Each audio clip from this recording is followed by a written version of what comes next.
우리가 지난 시간까지는 요단 동편 땅을 분배하는 모습을 우리가 살펴보았습니다. 그래서 약간 옆으로 할 수 있을까요? 조금 옆으로.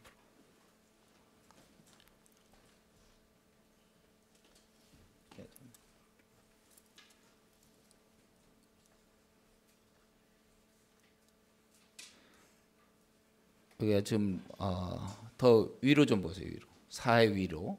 지금 요단 동편이 어떻게 되냐면 요단 동편에서 므낫세 지파의 이게 절반이라고 그랬죠. 므낫세 지파의 절반이 이것을 받고 그 다음에 그 밑에 내려서 갓 지파가 받게 되고 그 다음에 루벤 지파. 그래서 여기 요단 동편 쪽으로 두 지파 반이 좀 올려보세요. 두 지파 반이 받게 되었고, 그리고 이제 이쪽 지방은 그러니까 요단 서편, 원래 하나님이 약속한 쪽, 이 요단 서편 쪽이 9지파 반이 받는 거라고 그렇게 되어 있습니다. 그래서 오늘은 이제 요단 동편이 지난번 13장에서 다 끝났고 14장부터 오늘 19장까지 요단 이제 서편 쪽에서 9지파 반이 땅을 이제 분배받는 바로 그러한 모습입니다. 오늘 19장까지 해야 되기 때문에 좀 빨리 이렇게 하도록 하겠습니다. 거기 서론에 보면 이제 제사장 여호수아 족장들이 분배해서 여기서 얘기한 것처럼 2절에 제비 뽑아서 9지파와 반지파는 므낫세 반지파죠. 반지파를 제비 뽑아 주었고, 먼저 그 두 지파 반은 이미 그 모세가 요단 저쪽에서 주었다. 3절에 이렇게 나와 있습니다.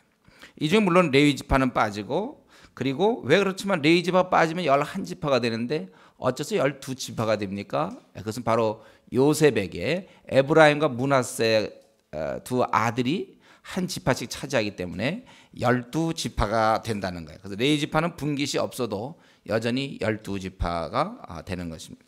단 레위 지파는 거할 그들이 있을 성읍과 그리고 가축과 재물을 들만 주었지 그들에게는 땅을 주지 않았다는 것입니다. 이것이 5절에 바로 하나님의 명하심이었습니다.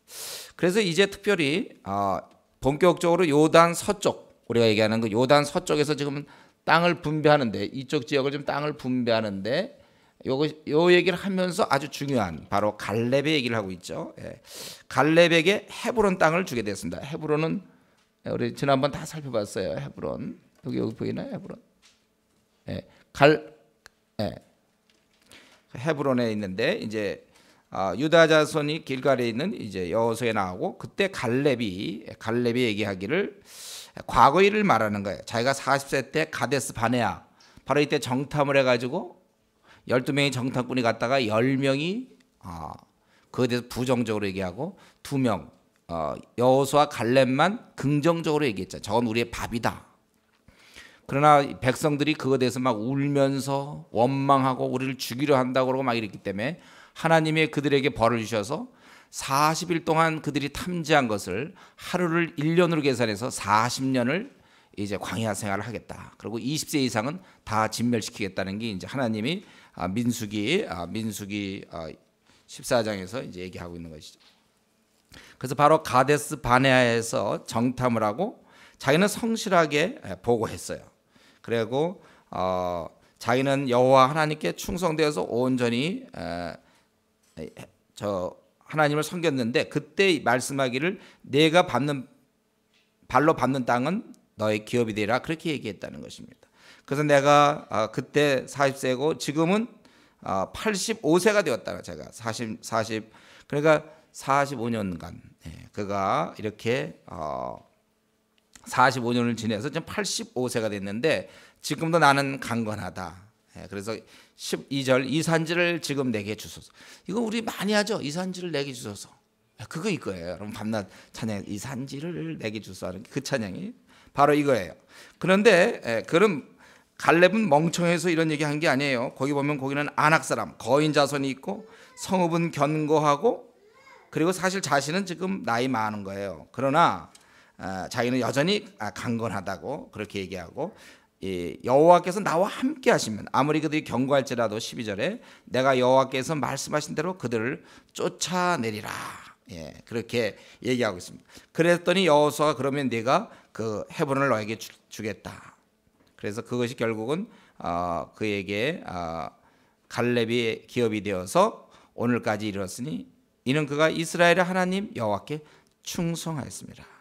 이 우리 아는 대로 헤브론은 다윗이 이곳에서 기름 부음 받은 유명한 곳이죠. 7년 이상을 이 성에서 이제 도읍지로 있었고, 또 아브라함도 그 근처에 장사되었던 그 바로 헤브론 땅입니다.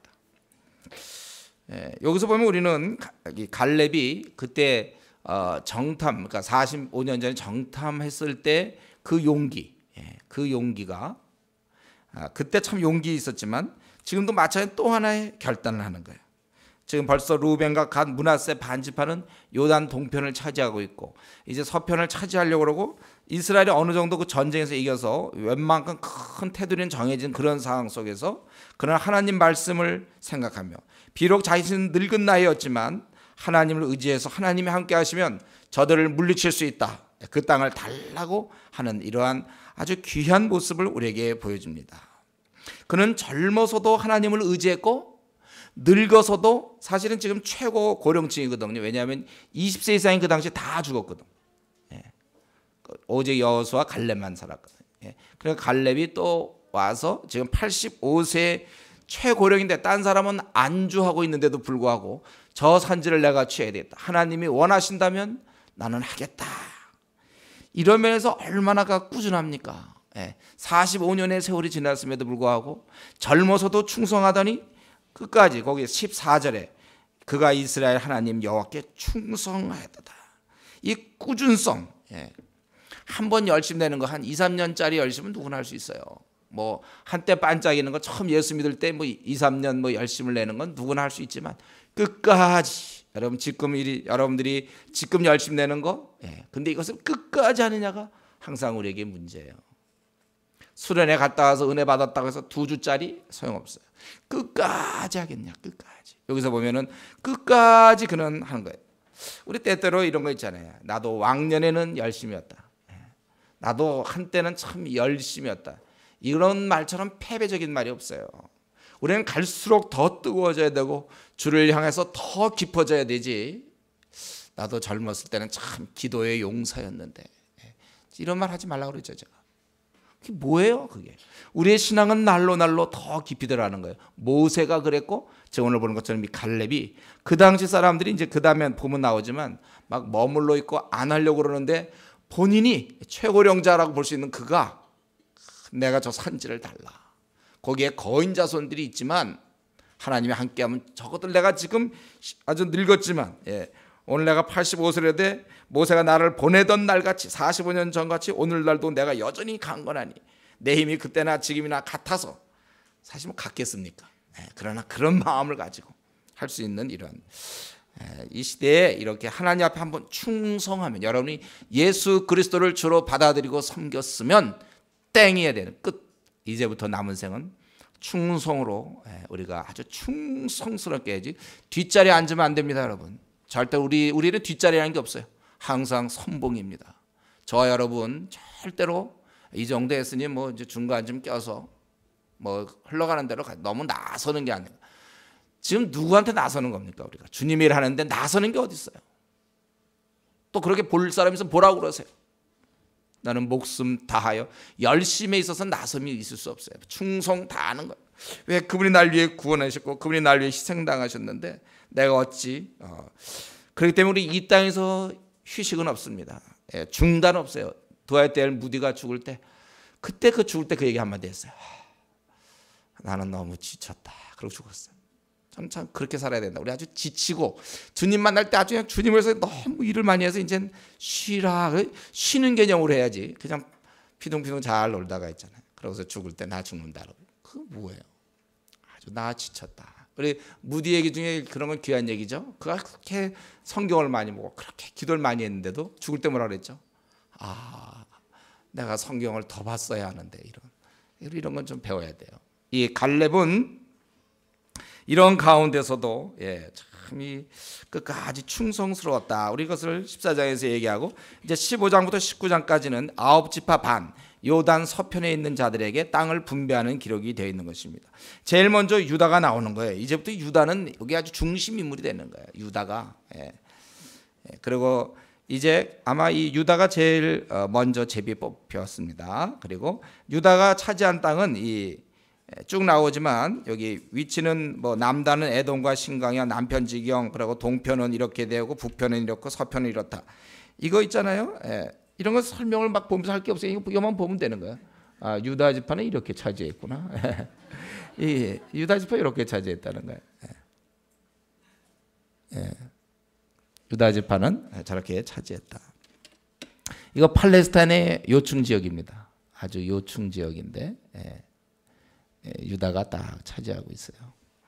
여러분 성경 이거는 여러분 그 성경마다인데 조금씩 달라요. 조금씩 다른데 아마 여러분 성경에도 이거 다 나와 있죠. 아마 그걸 좀 참조하시면 될 거예요.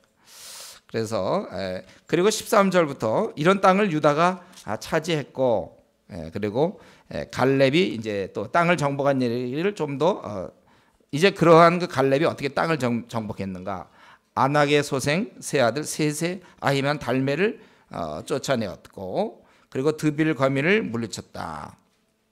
그리고 자기 딸을 그 드빌 거민을 치는 자에게 자기 딸을 준다고 했는데 갈렙의 아우요 그나스의 아들 거기 보면 뭐라 했습니까? 갈렙의 아우인 그나스 아들인 온니엘. 요게 갈렙의 아우인 그나스의 아들 이렇게 번역하면 되겠어요. 갈렙의 아우인 바로 그나스가 갈렙의 아우인데 그의 아들인 온니엘. 왜 이렇게 제가 얘기를 하냐면 아니면 이렇게 갈렙의 아우인 그나스의 아들 온니엘 이렇게도 해석이 가능하거든요. 두 가지가 무슨 말인지 알겠어요? 근데 이것은 사사기 3장 9절에 보면 갈렙의 아우인 그나스라고 되어 있습니다. 그래서 그의 아들 온니엘. 온니엘은 우리가 아는 대로 이스라엘의 첫 번째 사사죠. 사사기에 보면 그가 첫 번째 사사가 되는 거예요. 그러니까 나이나 모든 면을 볼 때 이게 맞아요. 그래서 그가 거기를 점령함에 따라서 자기 딸 악사를 그에게 아내로 주었다. 그래야 또 이 나이나 모든 면에서 맞는 거죠. 그래서 딸이 출가할 때 땅과 샘물을 구했고 그래서 이렇게 주었다. 그래서 그 갈렙이 하도 훌륭한 일을 했기 때문에 성경에서 그를 기억하고 그 다음에 유다가 얻은 성읍 명단이 20절부터 63절까지 나오는 거예요. 우리 15장 끝날 때까지 유다가 얻은 성읍 명단인데 이것은 몇 개의 성읍입니까? 이거 찾으려면 시간 걸리겠죠. 113개의 성읍이에요. 그래서 남부 땅에 있는 것이 21절부터 32절 여기 21절부터 32절까지가 남부. 이건 비옥한 땅, 광야 사이의 중간지. 이 남부의 비옥한 땅과 광야 사이의 중간지대고 여기는 농사 지을 거가 황야가 있어요. 대부분 물과 숲으로 쌓여 있어서 방목이 아주 가능한 이제 그런 지역이고 그 다음에 33절부터 47절까지는 평지라고 그랬죠. 유다 산지와 지중해 사이의 땅이고 매우 비옥한 토지. 그리고 48절에서부터 60절까지는 산악지방 헤브론 인근이라고 되어 있고 아름다운 곡지. 그리고 여기는 곡식과 과일과 포도주가 많이 생산되는 것이고 61절부터 62절까지는 광야. 여기는 식물이 없어요. 단단한 들이고 민둥산이고. 그런데 이들이 문제는 63절에 있는 것처럼 여부스 사람을 결국은 다 쫓아내지 못했다. 지금 이들이 참 유다가 이렇게 정복을 하고 좋았는데 유감스럽게도 여부스 거민을 다 쫓아내지 못했다는 것입니다. 그렇기 때문에 이것은 사실은 엄밀한 의미에서 이 정복은 실패예요. 그러니까 여호수아가 크게 싸워갖고 대충 땅을 확보한 다음에 이제 그쪽에 전쟁에서 북쪽 왕국 남왕국을 우리 그동안 살펴봤죠. 다 멸망시켜 놓고 왕들을 다 멸하고 이제 각 지역마다는 지파에게 맡겼는데 우리 유다 지파는 이면에서 실패했습니다. 마무리를 실패했어요. 그래서 보면은 여기 보니까 쫓아내지 못했다고 그랬잖아요. 여부스 족속이 오늘까지 유다 자손과 함께 예루살렘에 거주했어요. 이거 사실은 어떻게 하든지 없애야 되는데 이들은 그거를 완전히 순종하지 못하게 된 것입니다. 그 다음에 이제 16장의 요셉의 땅, 이건 가나안 중앙지대죠. 요셉의 땅 어디입니까? 요셉의 땅이 어디 있어요?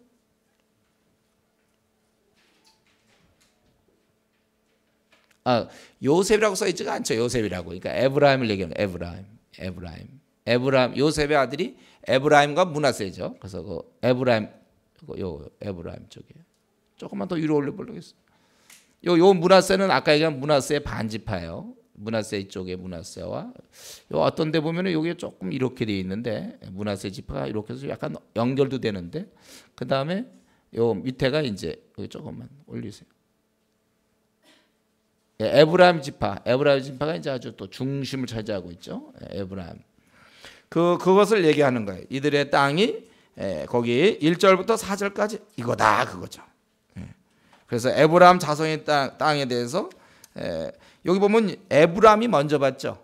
요셉이 원래 둘째 아들이지만 그것은 이 약속이었어요. 아브라함이 그렇게 하는 거예요. 그리고 므낫세 지파의 일부고 지금 그림 있는 바로 그것입니다. 에브라임이 저들에게 땅을 이제 주는 것입니다. 그런데 거기도 보면은 어땠습니까? 10절에 보니까 그들이 가나안 족속을 쫓아내지 아니하였으므로 가나안 족속이 오늘까지 에브라임 가운데 거하여 거주하며 노역하는 종이 되었더라. 쫓아내라고 그랬지만 쫓아내지는 않고 대신 사역하는 종으로 삼은 것입니다. 이것은 몰라서는 아니고 적당히 타협한 거예요. 종이라 할지라도 결국은 나중에 영향을 주게 되거든요. 위치가 중요한 게 아니잖아요. 우리 요셉 같은 것도 위치는 종이었지만 얼마나 그 영향을 줬습니까? 이스라엘이 아직까지 하나님과 동행한 경험이 생생할 때는 괜찮아요, 이런 게. 그러나 그들이 이제 신앙이 이제 점점 안 좋아질 때 이들을 남겨놓은 그 사람들에 의해서 영향을 받아서 결국은 이스라엘이 이제 무너지는 거 아닙니까? 이스라엘 다 나중에 멸망당하는 것이 바로 이런 것들. 그래서 이들은 땅을 얻었지만 동시에 그 땅이 이 죄악의 뿌리를 함께 얻었다고 볼 수 있어요. 이것은 스스로의 선택입니다. 사실 이 상황은 땅을 얻어서 기뻐할 것이 아니라 가나안을 얻은 것에 대한 애통함이 넘쳐야 되는 그런 것입니다. 불순종과 비슷하게 이 반순종이라는 게 있어요. 하긴 하지만 어느 정도까지 하고 하는 거 반순종. 이것 때문에 결국 이스라엘 또 북왕국 남왕국 다 멸망당하는 거예요. 반순종 때문에. 그 다음에 이제 므낫세 지파. 므낫세 지파에 대해서 얘기할 때 먼저 그 1절에서는 요단 동편에 있는 아까 그 므낫세 요단 동편에 있는 거, 이 동편에 있는 것에 대해서 얘기하고 있죠. 그것은 용사였기 때문에 이런 것을 얻었다. 길르앗과 바산, 그건 약속의 땅이 아니라고 그랬습니다. 이들 므낫세 반지파는 약속의 땅까지 다 와서 근처에 머물러 버리는 거예요. 하나님이 주신 그게 아니고. 그리고 이제 남은 자손 반지파는 요단 서편의 땅을 주게 되고, 그래서 거기 원래 이들에게는 6명의 가족이 있었습니다. 그래서 아비에셀, 헬렉, 아스리엘, 세겜, 헤벨, 스미다. 2절에 보면 6명이 있는데 문제는 헤벨에게는 남 자손이 없어서 결국 슬로브앗의 딸 5명에게 기업을 주게 됐다. 3절에 슬로브앗은 아들이 없고 딸뿐이기 때문에 이것은 모세의 명령이었습니다. 그렇게 주라고. 그래서 결국 5절에 있는 것처럼 10분깃이 돌아갔다는 것입니다. 그래서 보면은 지금 이 에브라임과 므낫세, 바로 요셉 지파죠. 이들은 야곱의 축복대로 요셉 자손이 번성해서 이들에게 땅을 아까 내가 아브라함이라고 같은데 야곱에 의해서 이들이 땅을 많이 얻게 되는 것입니다. 땅의 경계에 대해서 7절부터 11절까지 여기 이제 땅의 경계에 대해서 얘기하고 있는 거죠. 므낫세에 대한 이런 얘기를 지금 쭉 7절부터 11절까지 하고 있어요. 근데 중요한 것은 12절. 그러나 이들도 므낫세 자손이 그 성읍의 주민을 쫓아내지 못했다. 그래서 가나안 사람이 결심하고 그 땅에 거하고 이스라엘은 강성한 후에 그나마 사역을 시키고 13절에 있는 것처럼 다 쫓아내지 못했다. 에브라임 지파와 마찬가지로 또 이 므낫세 지파도 가나안인을 다 멸망시키지 못했습니다. 부려먹을 종으로는 삼았지만 멸망시키지 못했어요. 그들을 비천한 상태로 만드는 것과 진멸시키는 것은 전혀 다른 것입니다. 그들을 남겨두는 한 영향받을 준비가 되어 있는 거예요. 목사님, 내가 교회를 오래 다니는데 신앙이 안 자랍니다. 그것은 반드시 주위 사람을 보라고 그랬죠. 내 친구나 환경, 내 주위 사람이 어떠한가, 누구를 사귀는가가 그게 본인이 아주 성령 충만하면 영향을 안 받는데, 제가 계속 기도 생활 제대로 못하고 또 이렇게 성경을 제대로 못 보고 하늘의 음성을 자꾸 못 들을 때는 그들이 영향을 주게 되는 거예요. 항상 그래서 내 신앙은 내 주위 사람과 많이 관련이 돼요. 그러니까 이들은 아직은 신앙이 좋을 때, 초창기니까 이때 영향을 안 받지만 얼마 지나서 영향을 받고 결국 그들의 영향 때문에 무너지게 된다는 거. 그래서 하나님이 다 멸하라 이렇게 했는데 남겨둬가지고 이제 그렇게 당하는 거죠.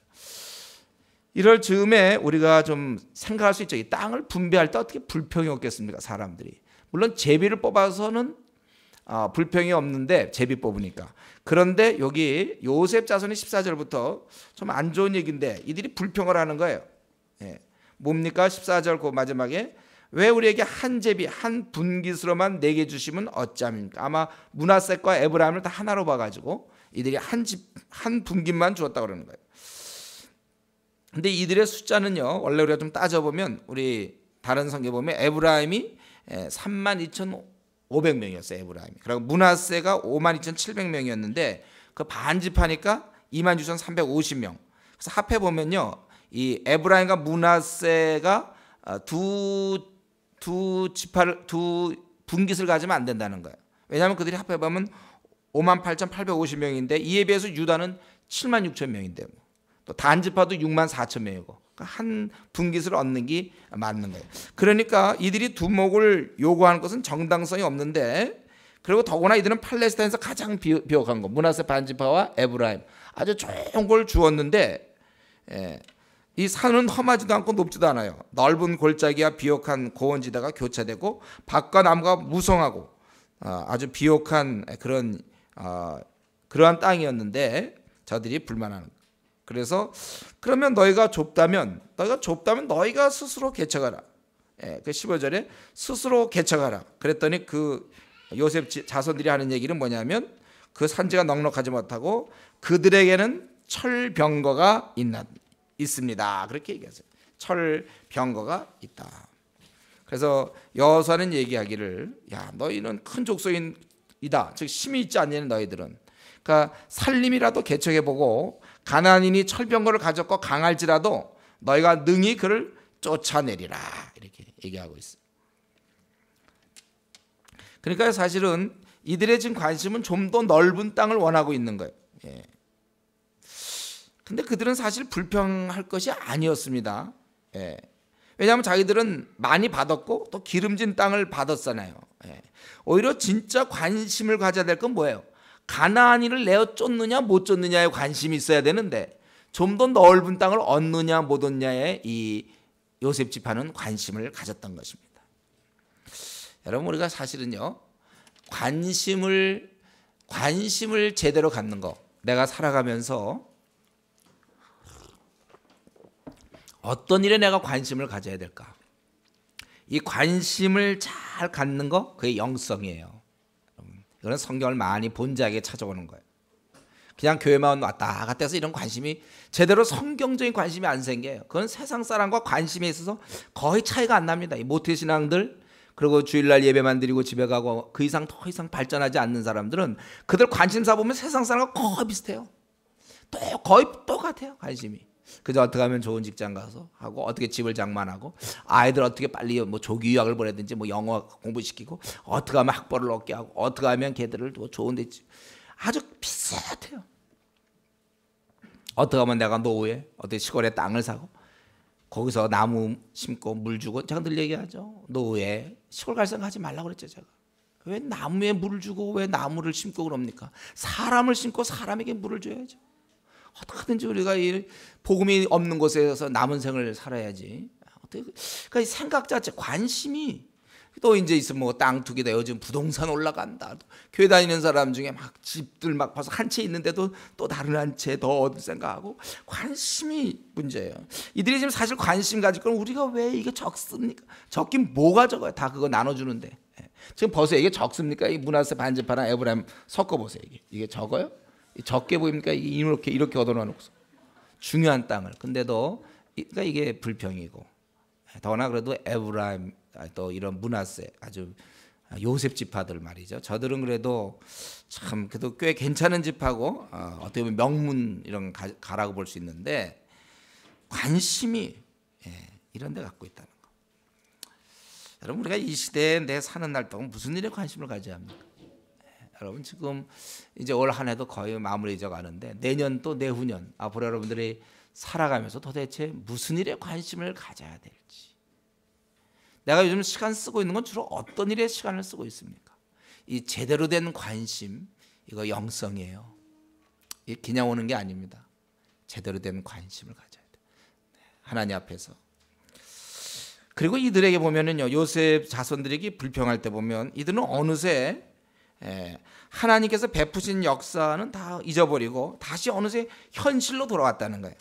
그래서 지금까지 놀라운 경험, 요단물을 마르게 해서 건너게 하시고 여리고성을 돌게 해서 쓰러뜨리고 막 아이성과 하나님이 하시는 건 놀라운 막 우박을 보내시고 막 그리고 막 그 태양을 머물게 하시고 달을 막 이런 하나님의 그 하셨던 놀라운 경험은 다 없어지고 이제 다시금 그들은 철병거가 있다. 그럼 뭐 철병거 없기 때문에 정복하라고 그런 겁니까? 그러니까 상대가 강한 것이 아니라 자기의 믿음이 약해진 거예요. 언제든지 그래 사실은요. 이전엔 충분히 할 수 있었는데 신앙이 좋을 땐 지금은 겁이 나 막 이러는 거. 여러분 우리가 여기서 한 가지 깨닫는 건 무엇입니까? 신앙 유지라는 것은 굉장히 어려운 일이에요.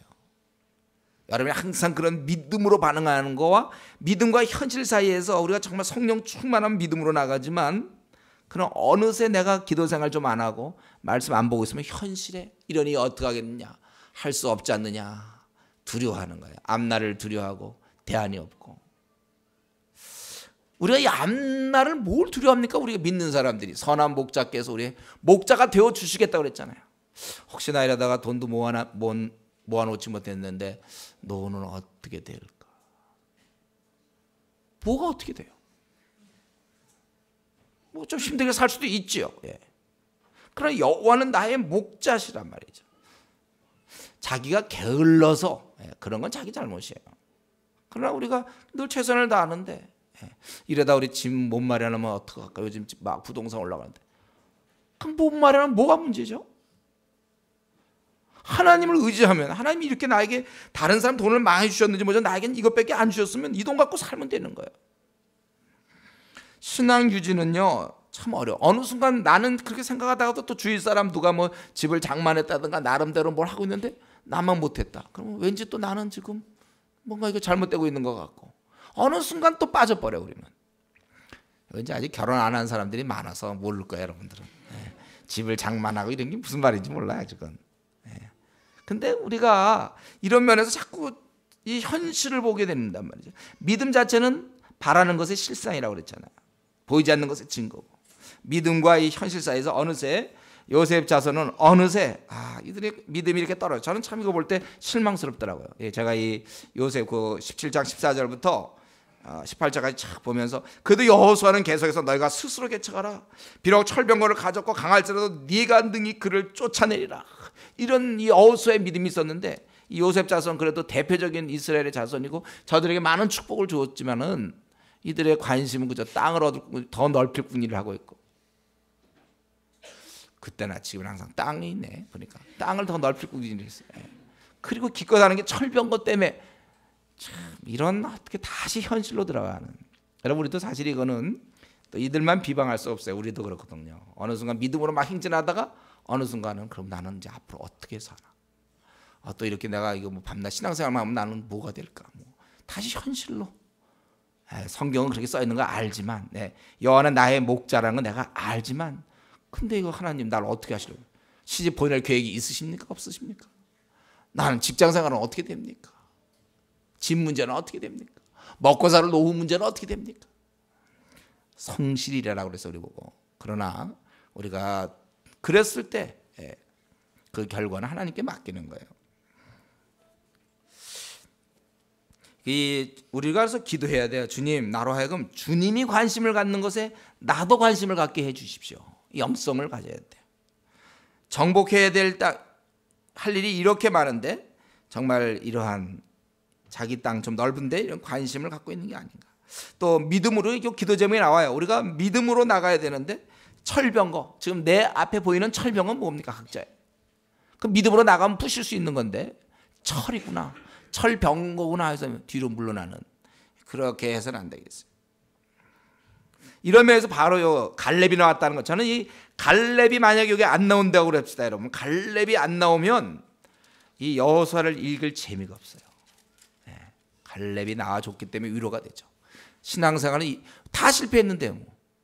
갈렙이라는 사람이 85세에 노령에도 불구하고 이 산지를 내게 달라, 이런 인물도 가끔 나와야 우리가 성경 읽을 맛이 생기죠. 요셉이 나와가지고 말이죠. 왜 한 분기시냐? 예. 좋은 땅 다 차지해놓고, 그리고 철병거가 있는데요. 예. 이게 사실 교회 모습이에요. 오늘날도 뭐 교회 일 좀 하자 그러면 철병거인데요, 이런 사람 꼭 있어요. 하나님은 철병거보다 그러면 약한가요? 하나님 무슨 유리병거인가요? 뭔가? 우리 하나님이 더 힘이 있는데 말이에요. 이 여호수아의 이런 자세를 끝까지 견지할 수 있어요. 그렇기 때문에 사실은요, 이상적인 것은 요셉 자손이 이렇게 얘기하면 안 되죠. 뭐라 그래야 됩니까? 우리는 이제 이렇게 주니까 됐다. 한 분기, 그게 아니라 우리 분기 얻었으면 되니까 우리 다른 지파를 도웁시다. 그리고 저 산지에 그 철병거가 있습니까? 그래도 우리 문제 없습니다. 하나님이 함께하니까 철병거 괜찮습니다. 딱 이래야 되죠. 그리고 오히려 왜 우리만 이렇게 비옥한 땅을 주십니까? 이왕 주셨으니까 할 수 없으니까 우리가 그러면 많은 산물을 내서 다른 사람하고 나누겠다. 뭐 이렇게 좀 말이죠. 일생을 좀 이런 식으로 우리가 좀 멋있게 살라는 거죠. 우리 여러분 한번 그리스도인이면요 좀 멋있게 살았으면 좋겠어요. 특별히 돈 문제, 이 시대는 돈이 중요해요.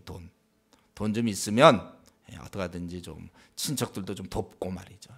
등록금 한 번도 안 내주는 사람, 친척들 내줄 수 있음에도 불구하고.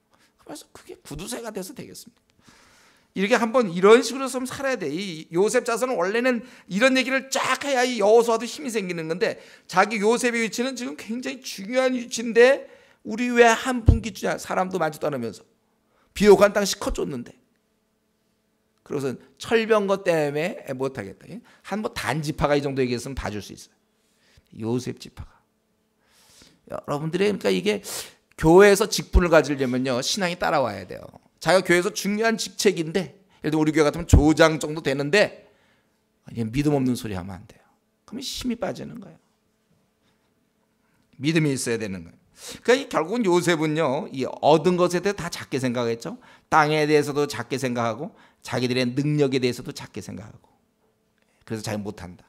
여러분, 사실 여러분이 혹시 좀 감사하지 못하는 이유가 혹시 요셉과 비슷한 거 아닙니까? 좋은 거 주셨음에도 불구하고 더 얻으려고 불평하는 거 아닌지. 또 우리가 주님을 위해서 일을 실컷 할 수도 있는데도 불구하고 자기는 좀 능력이 없다고, 자기는 지금 집안에 문제가 많기 때문에 자기는 나설 수 없다고.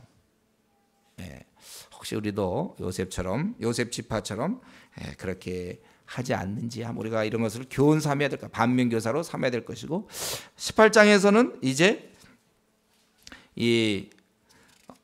아직 7지파가 기업을 얻지 못했습니다. 지금 이제 여태까지 뭐 설명이 뭡니까?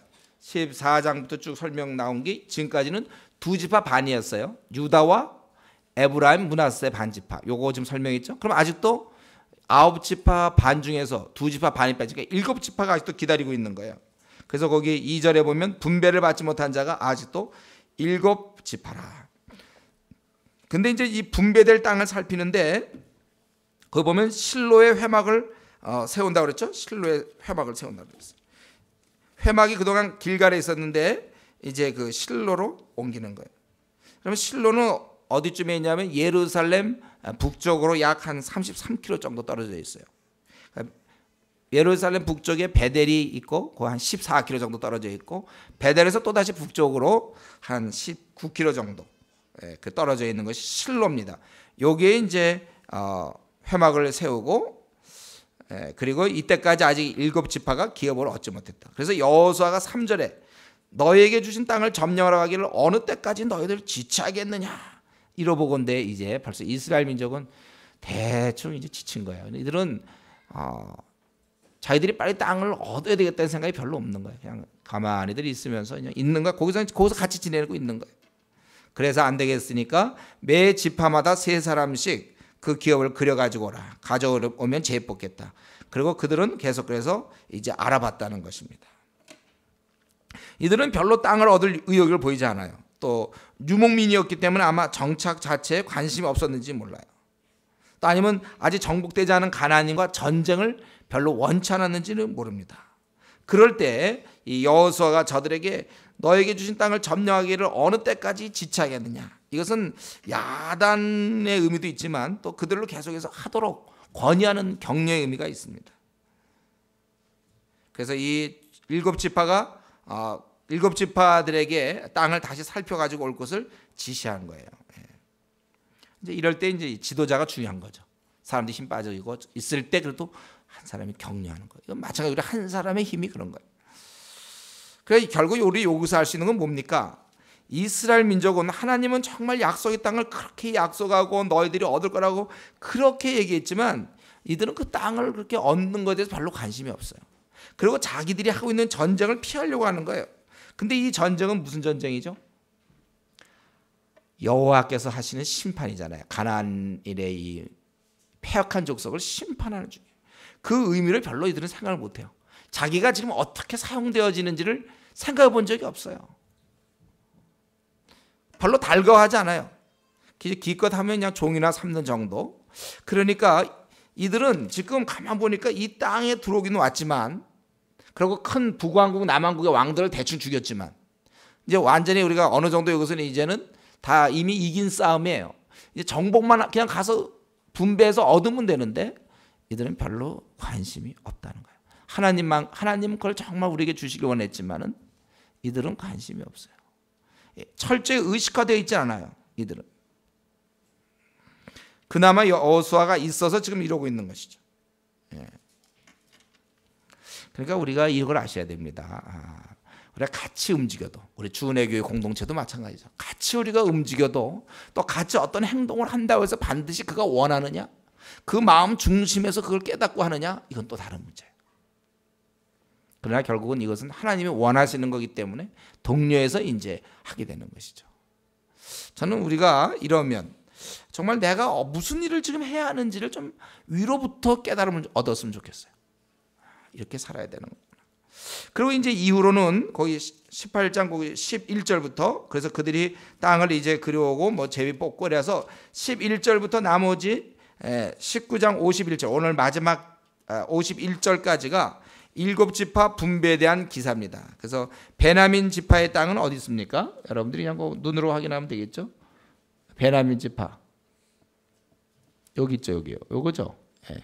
에브라임과 유다 지파 그 사이에 베냐민 지파가 있고, 그리고 그들이 얻을 성읍에 대해서 21절부터 28절까지 보면 동편지대 12개 성읍, 서편 지역에 14개 성읍이 있다. 이렇게 뭐 이런 세세한 것은 우리가 잘 몰라도 될 것 같습니다.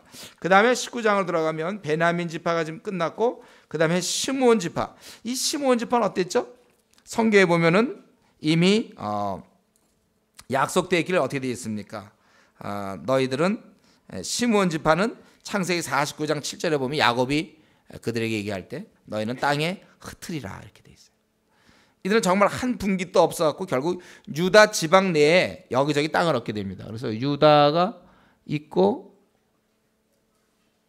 요건가요? 시므온. 이 유다가 이 밑으로 쭉 내려와요. 이만큼 내려오는데 그 중에 이제 흩어져서 애들이 시므온이 얻게 되는 것입니다.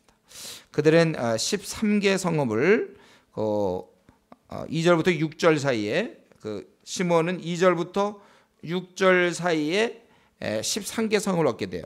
남방 네겝에 있는 거, 그리고 7절에 또 4성읍을 얻게 되고, 그래서 유다가 땅이 넓기 때문에 그 안에서 시므온이 거기 9절에 있는 것처럼 땅이 분깃이 너무 많으므로 시므온 자손이 자기 기업을 그들의 기업 중에서 받으며 하나님의 그 의도가 다 있는 거예요. 이 유다 땅을 넓게 주셔가지고 그래갖고 그 안에다 심어. 왜냐하면 시므온은 땅을 주면 안 되거든요. 창세기 49장의 약속이니까 흩어져야 되니까 그렇게 하는 것이 하나님의 섭리라는 것입니다. 그래서 시몬은 이런 데 살면서 좀 자기들의 그런 했던 모습을 이제 깨닫고 하나님의 심판을 깨닫게 되며 우리도 유다처럼 순종하는 자녀가 되어야 된다는 것을 이제 교훈을 얻게 되는 것이죠. 그리고 이제 스불론 자손들 10절부터 16절까지가 스불론이고, 그들은 이제 쭉 이런 12개의 성읍을 다 얻게 되고, 요 스불론은 어디 있습니까? 여기 있습니다. 스불론은 여기 얻는다. 그래서 그 갈릴리 서쪽에 그들은 얻게 되고, 그 다음에 이사갈은 이쪽에 있어요. 여기 이사갈 지파는 이렇게 또 땅을 얻게 되고. 그래도 이 사람들은 비록 땅이 크든 작든지 다 가나안 땅에 들어와 있는 거예요. 이들은 요단 서편에 들어와 있고, 이 사람 땅은 크게 먹었어도 므낫세 반지파, 갓 지파, 루벤 지파든 해도 이것은 요단 동편 약속 땅의 근처에 사는. 그러니까 이 10여 개 지파 중에 2.5 지파는 약속의 땅에 못 들어갔어요. 스스로 못 들어간 거예요. 왜냐하면 비옥하기 때문에, 현실과 타협하여 하나님 주신 그 축복의 땅에 들어가지 못해. 제가 주일날 말씀드렸죠. 어떻게 나 같으면 어떡하든지 되든 안 되든 이 땅이 아무리 척박하다 할지라도 어떻게든 요단을 건너서 약속의 땅에 살아야지. 그래 여기 예루살렘을 중심으로 해가지고 예루살렘을 중심으로 해서 이들이 다 일이 정말 하나님을 잘 섬기게 되는 건데, 저들은 그렇게 했던 것입니다. 그리고 이제 이사갈 지파는 갈릴리 남쪽, 아까 거기 이사갈 지파가 여기 이사갈이 갈릴리 남쪽에 이렇게 었는데, 이거 아주 넓고 비옥한 그 이스라엘 평지를 얻게 되는 겁니다. 창세기 49장 15절을 보면 토지를 보며 아름답게 여기고, 그래서 16 성읍을 얻게 되고, 아셀 지파의 땅, 그건 22개 성읍인데 아셀이죠. 여기 아셀. 이 땅을 이렇게 얻게 되는 거예요. 아셀은 이쪽으로 얻어요. 그래서 지중해를 따라 갈멜에서 가나안 북쪽 지경을 얻고, 납달리는 이쪽으로 얻어요. 이렇게 제일 위죠. 이게 납달리는 그쪽으로 얻습니다. 그래서 여기 19개 성읍 중에 16 성읍을 하고, 중간에 어떤 것은 중복되는 수가 있겠고, 그다음에 40절부터 48절까지는 단 지파의 땅이에요. 단. 그래서 그들은 유다와 에브라임 사이에 베냐민 서편, 여기 여기 있죠. 여기 단 지파가 없고, 나중에 저 북쪽으로 좀 얻어, 조금 땅을 나중에 얻게 되는데, 여기 표시가 됐나 이 지도에? 단 지파가 조금 위에 이제 하나 얻게 돼. 납달리 요쪽 어디로 단이 얻게 되는데,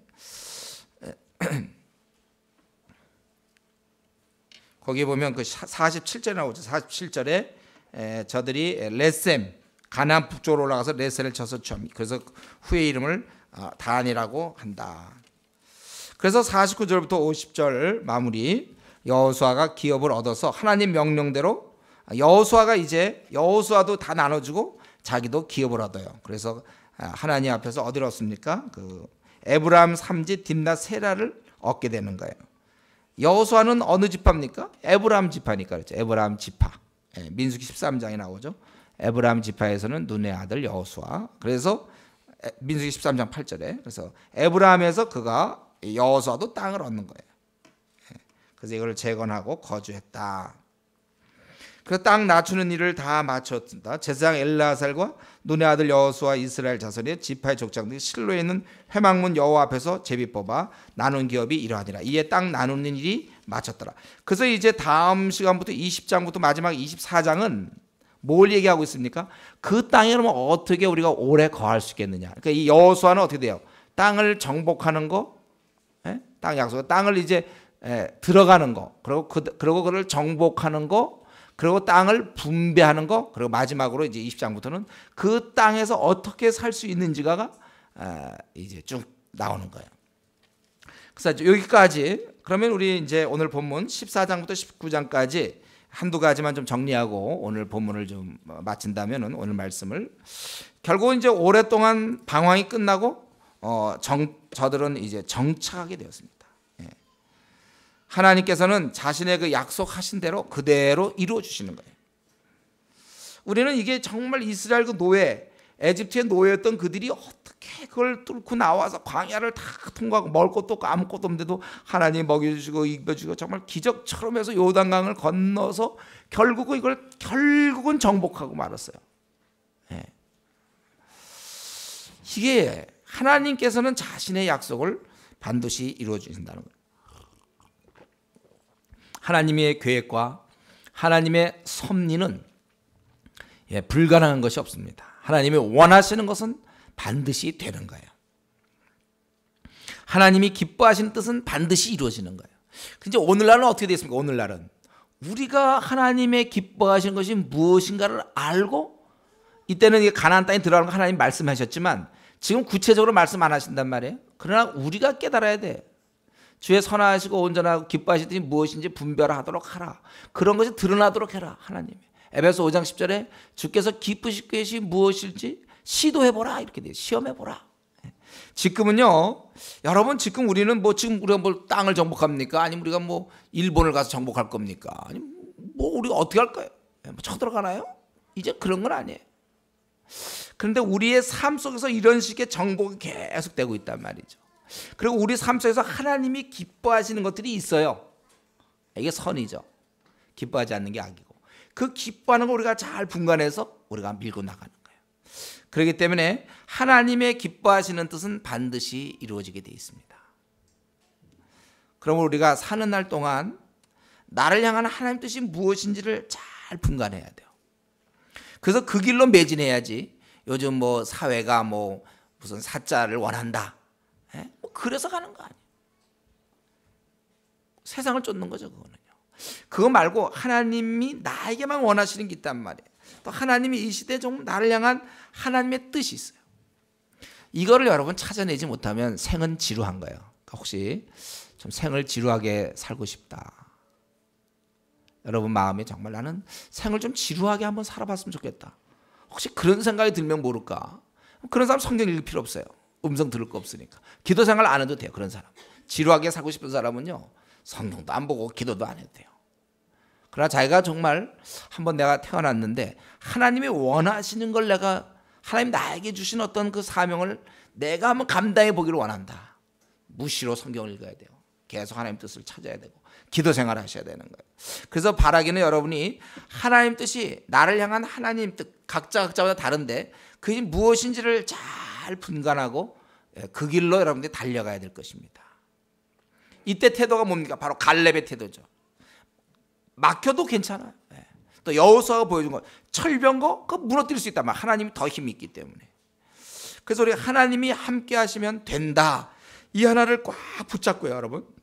그리고 나가는 거예요. 전진해 나가는 거고, 가다 저쪽에 장애물이 있는 것 같아도 뭐라고 그랬습니까? 거기에 이르면은 어떻게 된다 그랬어요? 자동문이라고 그랬죠. 안 열리는 것 같지만 그때 가면 열리는 거예요. 또 가서 막힌 것 같지만 막상 해봐야 일이 되는 거예요. 여기서 생각하면 안 된다고 생각한다니까. 이건 안 되는 일 같은데 해보라니까. 자, 오늘 오전에 어디 신학교 가서 한번 설교하고 와가지고 지금 배에 힘이 없어서 그런데 굉장히 중요한 얘기 하는 중이니까 여러분, 내가 혹시 힘이 없다고 해서 그러면 안 돼. 한번 해보라니까. 그냥 보면 그냥 여기서 계산하면 안 되게 돼 있다니까. 저는 신앙은 그거라고 생각해요. 자동문이다. 그때 되면 열리는 거예요. 그거는요. 하나님 그런 믿음의 행진을 원해요. 어디 기도 같은 데 가서 어디로 가라, 무슨 믿음이 나옵니까? 그거는 다 보여주지 않지만 이게 하나님의 길 같으면 밀고 나가야죠. 그럴 때 열리는 거예요. 지금 여러분 이 현실 다 주판을 튕기면 그대로 있을 수밖에 없어요. 현실과 타협할 수밖에 없습니다. 그러나 하나님 앞에서 나에게 주신 사명이 무엇인지를 깨닫고 전진하라. 가만히 있지 말고요. 상황이 이렇고 우리 가족 상황이 이렇고 이거 하다가 안 되면 어떡하, 그런 아주 나약한 얘기하지 말고 전능자 하나님이 나와 함께 하는데 뭐가 그렇게 걱정해요? 망하는 게 있습니까? 하나님이 나와 함께 하는데 꿈을 갖고 그냥 밀고 나가야죠. 갈렙이 보여준 거, 그건 노장이지만 고령자지만 딴 사람들 안주하려고 그러고 별로 할 마음도 없고 의식화도 안 돼 있고 기껏 주면 왜 한 분 계시냐 이렇게 따질 그런 분위기 속에서 이 선지를 내게 주소서, 그런 인물이 돼야죠. 끝까지. 그는 처음서부터도 그는 딴 사람 10명이 다 망했습니다 할 때도 저거 우리 밥이다 이렇게 얘기하거든요. 끝에 가서도 그게 그 청년 때 일순간의 감정이 아니었다는 걸 알 수 있죠. 끝까지 가더니 맨 마지막에 45년 만에 나타나서 한 얘기가 뭡니까? 선지를 달라 이러고.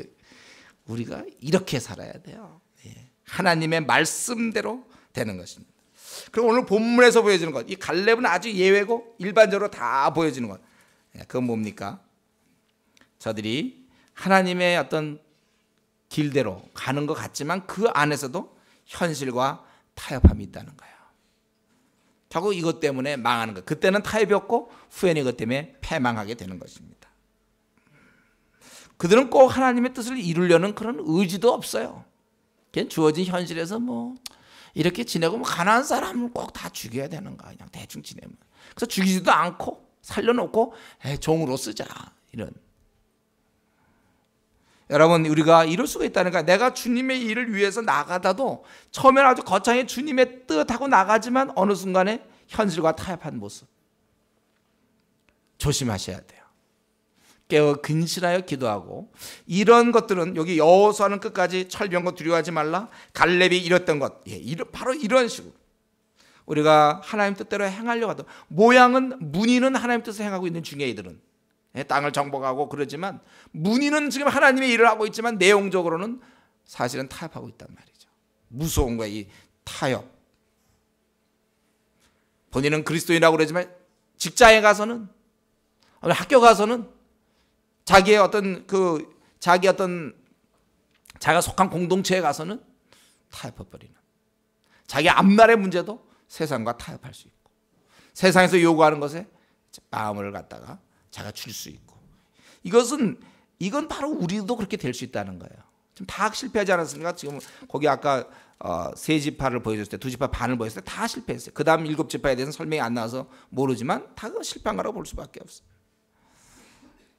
꼭 이루려는 의지도 없어요. 하나님 뜻을 이루려는. 지금 우리 교회가 수십만 명 일꾼을 키우자, 우리 교대로 전진하자, 한국을 생각하고 우리 중국을, 인도와 모슬렘 9억 1천만을 위해서 일하자, 막 이럴 때 이게 우리 안에 막 동기부여가 돼야지 그거 하긴 해야 되는데요. 본인은 의식화가 안 돼 있으면 따라가는 거야, 따라가. 그건 반대하자니 뭐 반대할 것 같지는 않아요. 그건 뭐 좋을 것 같아. 그렇지만 하긴 하지만 그다 자기 마음에 정말 이걸 해야 되겠다는 생각이 없단 말이에요. 그러면 우리가 그렇게 살아서 되겠습니까? 우리가 이런 면에 있어서 하나님, 이것이 하나님의 뜻대로 행하는 길이라면 내 안에 아주 강한 의지를 주십시오. 기도할 문제예요. 그러니까 기도하는 사람은 이런 걸 얻는 거고, 기도하지 않는 자는 성령의 불이 꺼져 있으니까, 성령의 불이 꺼지니까 그런 의욕이 안 생기는 거예요. 근데 오히려 대부분이 이렇게 산다는 거예요. 갈렙 같은 자는 가끔 나오는 거예요. 그럼 저는 여기서 한 가지, 나는 갈렙 계열인지 아니면 아까 요셉이나 나머지 대다수의 계열에 속하는지, 나는 어디에 속하고 있습니까? 여러분, 지금 자신을 향한 하나님의 그런 뜻을 자기는 알고 있습니까? 그래서 그걸 위해서 좀 계속 전진하고 있습니까? 앞에 철병거가 있어도 두려워하지 않습니까? 아니면 슬슬 타협하고 있습니까? 이왕에 한번 사는 거, 주님이시여, 내가 이왕에 한번 사는 갈렙처럼 살게 해주십시오. 처음서부터 믿음으로 반응하더니 끝까지 믿음으로 반응하는, 그러한 사람이 내가 되게 해주십시오. 여러분, 우리가 기도해야 될 거예요. 이스라엘에는 지금 이 가나안 땅 정복이, 저들은 정말 땅을 정복하는 게 저들의 사명이었지만, 오늘날 이 시대를 사는 우리는 사람을 정복하는 거 아닙니까? 모든 족속으로 제자를 삼으라, 이 명령을 한국교회가 오랫동안 외면했습니다. 그렇게 기껏 하는 거는 보내는 선교사가 있고 가는 선교사가 있다. 그래서 너희들만 가라, 돈은 내가 대주겠다. 타협을 했어요, 많이. 모두가 어떻게든지 할 수만 있다면 얼마든 자기가 건강한데 갈 수 있는데도 안 가고, 제자 삼지 아니하고 그냥 안주해버리는 그런 모습들. 여러분, 우리에게는 이미 이스라엘 민족에는 가나안 땅 정복이라는 그러한 사명이 있었어요. 우리는 동일하게 이제는 신약시대를 사는 저와 여러분, 가서 모든 족속을 제자로 삼으라는 단 하나의 명령만이 성경에 있습니다. 더욱 진지하게 나의 남은 생, 우리가 해야 될 일이 무엇이지? 내가 하나님의 뜻을 정말 이 갈렙처럼 믿음으로 계속해서 생을 마칠 때까지 충성하면서 내가 살아야겠다, 좀 이러한 마음을 가지고, 우리 오늘 이후로 또 새로운 마음을 가지고 주님, 나로 하여금 끝까지 충성하게 하시고 끝까지 믿음의 눈으로 내가 나가되 현실에 타협하지 않게 해 주십시오. 나에게 주신 이 사명, 하나님이 나를 향한 이런 계획들, 내가 이것을 잘 분간하고 내가 그 길로 매진해서 승리하게 해 주십시오. 하나님, 내가 오늘 죽으면 왜 안 됩니까? 분명한 이유가 있어야 돼. 내가 이 땅에 살아야 될 이유가 무엇인지 이런 것들을 좀 생각하면서 같이 한번 같이 통성으로 기도하겠습니다. 기도합시다.